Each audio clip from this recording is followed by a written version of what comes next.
Class Show. My name is Andrew Stotts, and I'm going to be talking about constant growth model in valuation. And this is Friday, so I'm going to answer a question. And the question I've gotten is about the constant growth model. So let me pull up my screen here for a second. Give me a moment. Oops, 1 second. And then remember, if you have a question, just feel free to ask the question and I'll do my best to answer it. So I'm going to share my screen and then we're going to take a look at this. There we are. And today's session, it's going to be a Q&A, and it's going to be, what's the constant growth model and how do I apply it? And we're going to have some fun. We're going to start actually with a question. Now, this is a lecture that I've given in the past where I'm going to ask you a few questions and I want you to try to answer them as I ask them. So let's look at the first question. First question is, what is the oldest company in the world? That's interesting. Now, you think about some old companies and the like, you know, there's some old companies around. I was just reading a book by a podcast guest of mine, and he wrote a book called Power Failure. And he wrote about the history of GE. That's a very old company. The next question is, what country is it in? What country is that company in? And the final question is, what sector is it in? Is it agriculture, or like rice growing, or what is that oldest company? Well, I'm going to give you the answer. It's called NOK. That's what I'm going to call it. And it's, in fact, certified by Guinness World Records as the world's oldest hotel. And it's famous for natural, free-flowing hot springs. It's been continuously operating at the same site since 705 AD.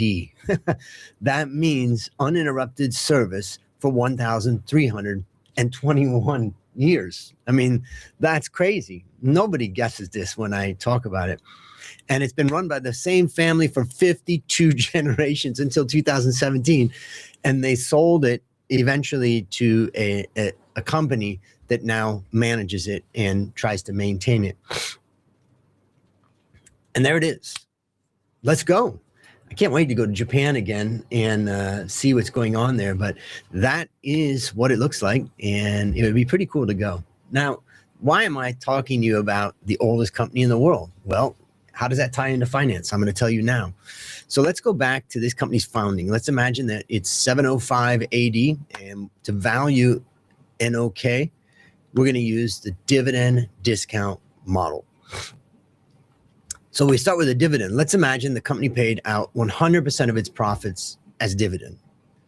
And growth, let's assume that we could accurately predict that dividends would grow on average 2%. You know, some years higher, some years lower, but on average from 705 until 2025, the dividends would grow at 2%. And, always press the wrong button there, hold on. And the cost of equity, we're going to say that we know it perfectly. At 705, the cost of equity is 8%. That's the average cost of equity over the whole life of this company. Now, remember that we're back in time, so we're not talking about today. And from this, we can actually calculate the expected dividend. So let's do that. In year number one, which would be 705, so we're going to assume that we started at the beginning of 705, and at the end of 705, we would be at the end of our first year. And the dividend would be 1.02. Now, I'm not going to use currency because currency doesn't matter. Whatever currency, yen, dollars, whatever, we're going to assume it was in yen. But here we can see that we can also discount that dividend by the discount rate that we talked about of 8%. And that means that if we were looking at the company from the beginning of year 705, by the end, if we were looking at that time, we would say that that dividend of 1.02 is worth to us 0.944. But If we were at the beginning of 705, we wouldn't be just getting the dividends for 705. We would also get a dividend for 706. And we know that the dividends are growing at 2%. And so that causes the dividend to grow to be 1.04 at the end of 705. And in the end of 707, our third year of operation, it's going to be 1061. And then we can carry that on and we can look at from years 1, in this case, to 9. So ninth year would be 713. And our dividend would have grown from 1.02 up to 1.195.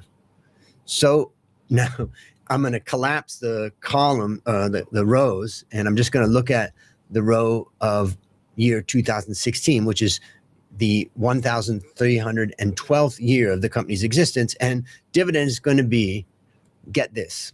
Now look at that carefully, right? It's $192 billion worth of dividend. But unfortunately, because it's so far in the future and we're discounting it by 8%, it's worth nothing. 0.000000. So there's actually is a digit there that it has some value, but it's 0.00000 something. And if we look at the next year, 2017, we're forecasting, we're in the year 705, and we're forecasting out for the life of this company. And we can see in 2017, the dividend will be 195.9 billion currency. And we can carry that all the way out to 2025. And that would have meant that the dividend in year 2025 would be 229 billion yen in this case. But because we're discounting at 8% over many, many years, in this case, 1,321 years, the value of that at such a far distance away would be 0. So now what we can do, the next step in this is once we have that dividend stream of 1,321 years, we can reduce each year's dividend by the discount rate, as we saw, 8%. And then we can just sum those discounted values and we get the value of the company. That's it.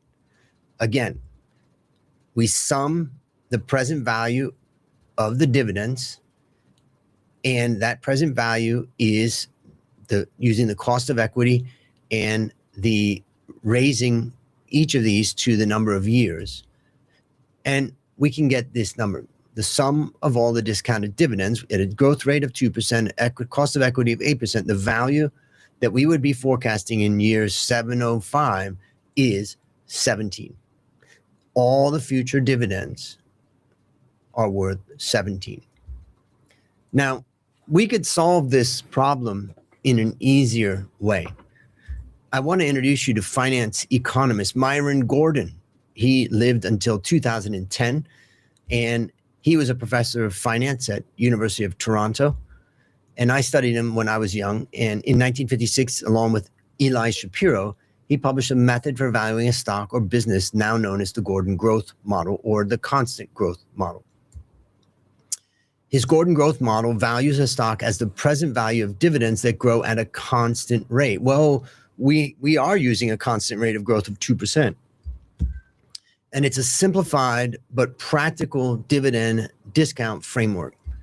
And it works because it sums an infinite geometric progression of dividends that grow at rate G and are discounted at rate R. So we have a growth rate and a discount rate in the denominator, growth rate in the numerator and a discount rate in the denominator. And basically we can push those out further and further. And ultimately, as long as R, the discount rate, is greater than the growth rate, the discounted dividend stream converges to a finite value. We can calculate value. If the R is less than the G, we can't use it. So we're going to end up, what Myron Scholes showed was that we can actually simplify the formula down to the value of a stock is equal to the dividend at time 1 divided by the risk minus the growth, or the discount rate minus the growth rate of that dividend. Done. That's it. Now, this is a key thing that Scholes, brought to the world. And in fact, you can apply it right now.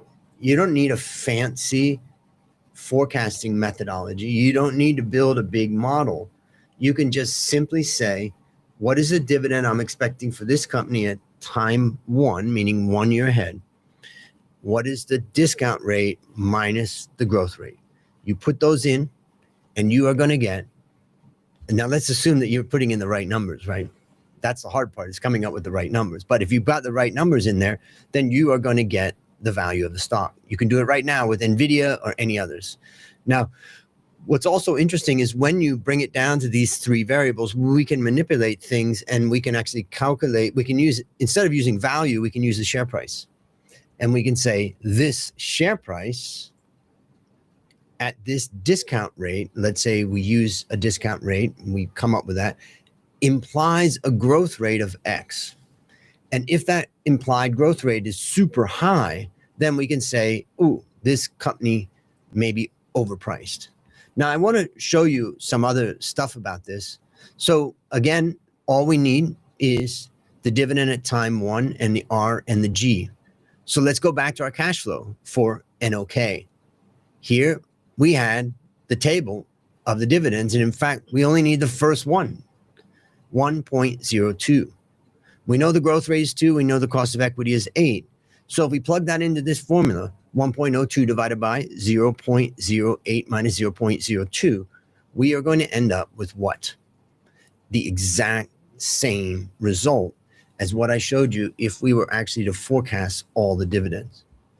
Now, I'm showing you this because I want you to understand when we use the dividend, the constant growth model, it's usually for the terminal period of a stock.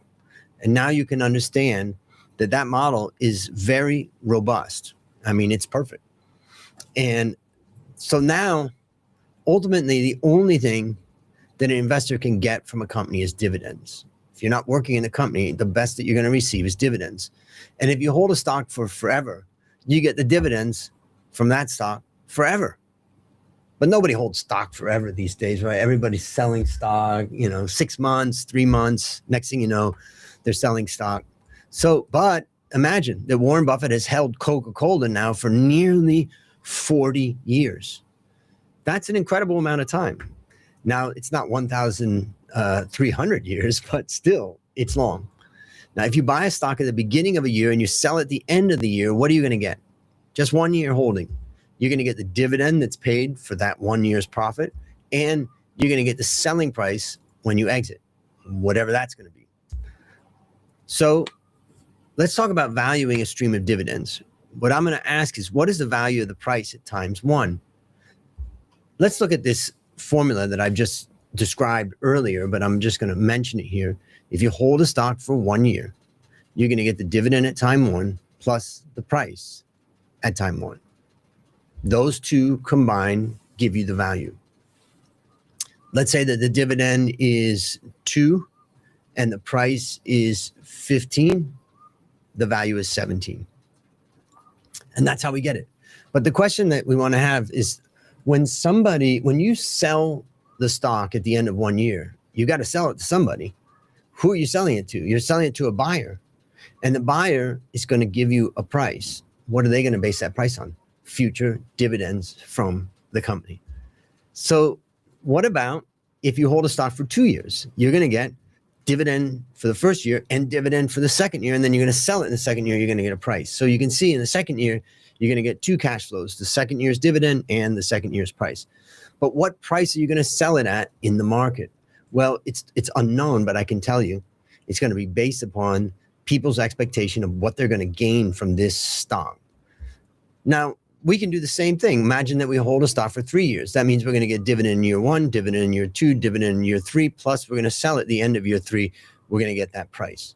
This is how we can understand value. We can do that for 4 years and 5 years and understand the cash flows that we're getting. But the key thing to this whole discussion is, at what price are we selling it? And how is a person valuing it?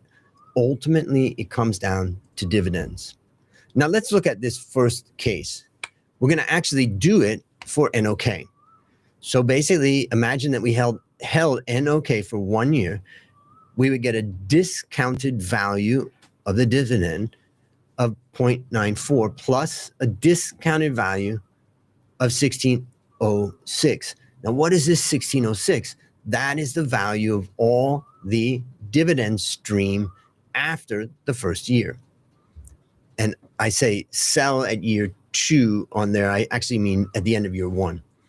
So let's now say, well, what if we held it for 2 years? Well, we would get the discounted value of the dividend in the first year, the discounted value of the dividend in the second year, plus all the future dividend values. Now, if you go over to the right, you can see that the value is 17 because it's the same dividend stream that we valued before using the constant growth model or just summing them up. Now we're just separating as to when you're going to buy and when you're going to sell.